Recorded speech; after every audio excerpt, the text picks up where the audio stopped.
Hi, welcome to our second section in the economy and the business world. Inequality. For me, inequality is the biggest sign that the economy is not working the way it's intended to do to serve the needs of everyone in society. So in class we did an activity called How Equal Would We Like the World to Be? And the idea is it's a thought experiment. You pretend that you are about to be born into the world and it could be in any random place. And then you take yourself out of that scenario and you say, well, if I was to be happy to be born in any random place, how would I share out the wealth in the world so that any person would be satisfied with their place in the world? So how would you do it? And so how much of the world's wealth would you give the richest 20%? How much would you give the second richest 20%, etc., etc.? And typically, people come up with a world that is relatively equal, not exactly equal, because although quite often that's an instinctive thing that some people say. It doesn't have to be exactly equal for everybody to be happy and satisfied with where they are. But what comes out is that how we would like it to be is much more equal to how we think it is, and how we think it is actually much more equal to how it actually is. The world is a lot more unequal in terms of wealth and income than we expect, and a lot more unequal than we want it to be. The World Inequality Report 2026 says that the world is extremely unequal. The share of global income per group and wealth per group. So we've got income on the left and wealth on the right. As you can see, the more income you have, the more wealth you have. But it's exponential when it comes to wealth. Those who get 8% of the income have only got 2% of the wealth. So if you're just spending all your income on the things that you need to survive, you can't accrue wealth. The people in the 38%, the middle 40% of people, they can't accrue wealth either. They have some of the wealth, but the top 10% has more than half the income and more than 75% of the wealth. Extreme wealth inequality is persistent and it's increasing. So the top zero, not even the top 1%, the top 0.001% have 3 times more wealth than half of the entire world population combined. So the bottom 50% have less wealth than 56,000 adults in the world. So this is the bottom 50%, the blue one, and the pink one is the top 0.001%. And that's a quick breakdown. The percentage of the population, 10%, own 75% of the wealth. Sorry about my photo being there. You'll have to look at the slide yourself. But the top 50% only have a little smidge of the wealth in the country. The UK's 50 richest families hold more wealth than the bottom half of their population. And the number of billionaires in the UK rose from 15 in 1990 to 165 in 2024. And the problem with this is not just that they've got all this money, and most of us don't, it's that the connections between the wealthy and the powerful spill over into our public institutions. So they start to have influence over politics and governance and justice and all those kinds of things. And in the UK, you can see it in the way that Boris Johnson got elected, because he's really, really rich. So there is a consensus now that extreme levels of wealth inequalities are causing harm to society. The inequality between different regions in the world geographically is also huge. The red one on the right is the US and Oceania, which includes Australia. So monthly income in the US and Australia, New Zealand, is much, much more even than Europe. And as you go across Africa, sub-Saharan Africa, much lower than here. Lucy Hamilton calls it economic colonialism. So rather than going there and taking the land, we just go there and take the money and the resources and the wealth. So I know, for example, there are a lot of Australian mining companies and oil and gas companies, but especially mining companies in Africa, operating in Africa. And the vast majority of the benefit from that goes out of the countries. Men earn more than women and have more wealth than women. Especially once you look at unpaid hours, which is the bit on the right. So hours worked per week. Women work more hours per week than men. And then the little graph on the right with the blue and the orange, the blue is the hourly income as a percentage of men, so 61% of a man's hourly income. But if we actually took into account the fact that we work more unpaid hours, women earn only 32% of the hourly income of men. Wealth equality is intergenerational. So young people have less wealth than older people, and this is becoming a real problem in Australia.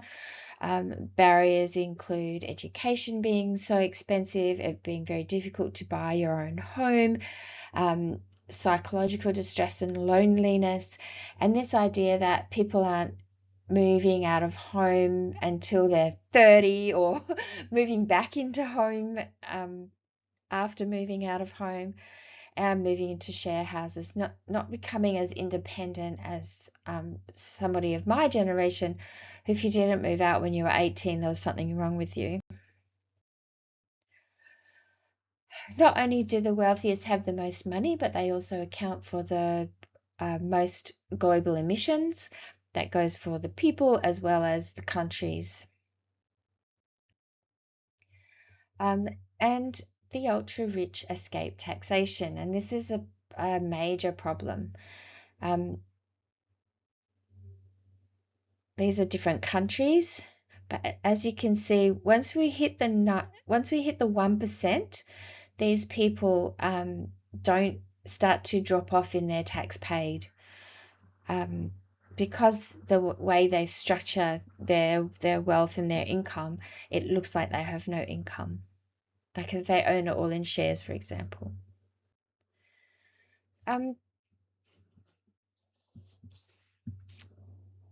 Crisis profits is another feature of our economic system at the moment.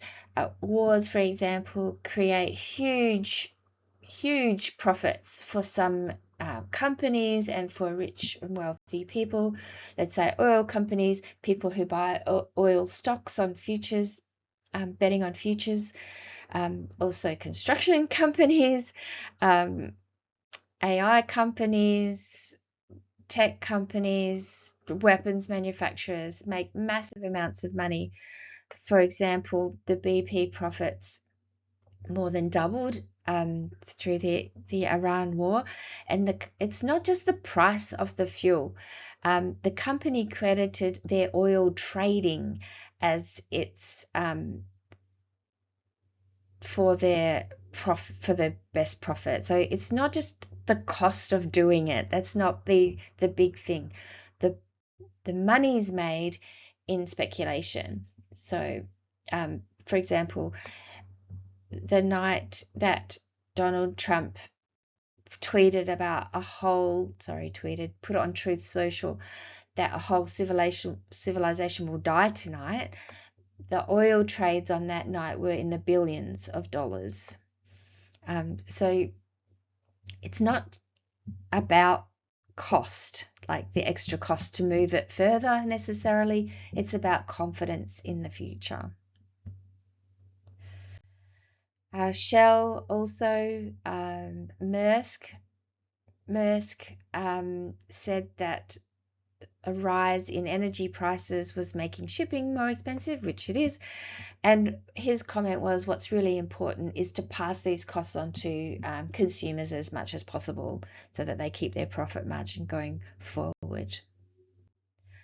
And while these companies are managing to make major profits or maintain their profits, ordinary people, are in a cost of living crisis. And this is not necessarily to do with the cost of things, but to do with who has the power to determine the cost of things. Even Woolworths and Coles made a huge profit through the wars over ever since Russia invaded Ukraine. They've been, and through COVID as well. Inflation came down after COVID, but the prices stayed high. Inequality can be reduced if we have better taxation systems. And there's been a huge argument in Australia recently over gas royalties, for example, and the fact that overseas companies come here, pay almost nothing to extract gas, and they pay almost no royalties. And if we tax properly, and if we tax people who are rich properly, then we would be able to make the world more equal. The problem is power, influence, and what the rules are. Australia is actually a low taxing country. We spend very little on age pensions, less than almost any other OECD countries. We have the lowest unemployment benefits in the OECD relative to the average wage. You are way below the poverty line if you are on JobSeeker. And despite us being one of the richest nations in the OECD, our level of poverty in Australia is above the OECD average. And we could do something about this by fixing our taxation system. Now let's talk about housing, because that is a big issue, the housing crisis in Australia. We recently had a budget handed down where they finally did something about the capital gains tax and negative gearing. However, we're not really sure whether it's going to do a lot to fix the problem, because there are other inputs into the problem.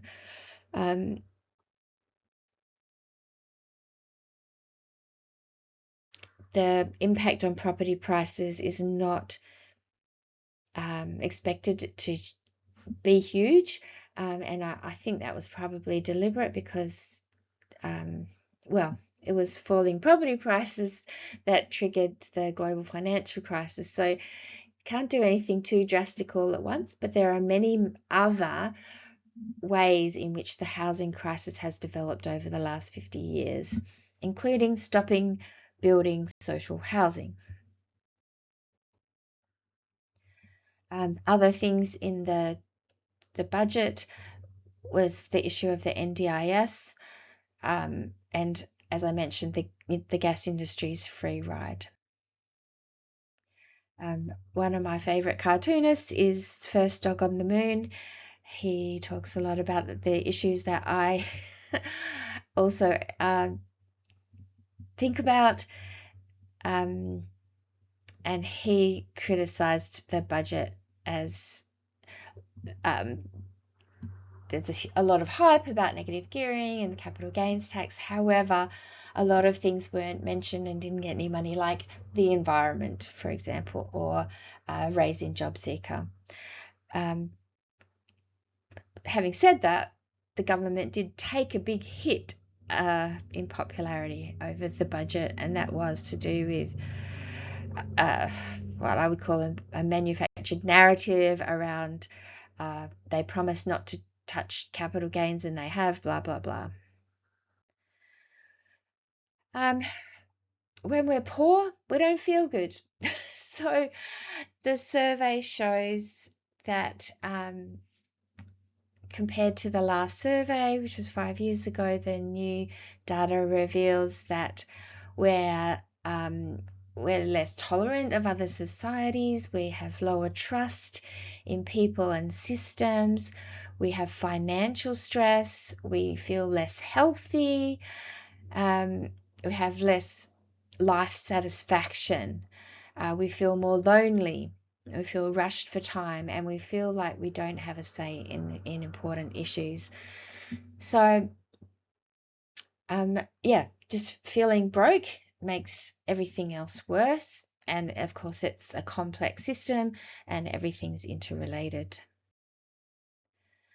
Now, coming back to the World Inequality Report, inequality is a political choice. We could redistribute funds through taxation, we could change the way that money is distributed if we wanted to. Okay, so Mamdani in New York is showing how the "we don't have enough money" excuse isn't valid. You can do the things you want to do if they're your priority.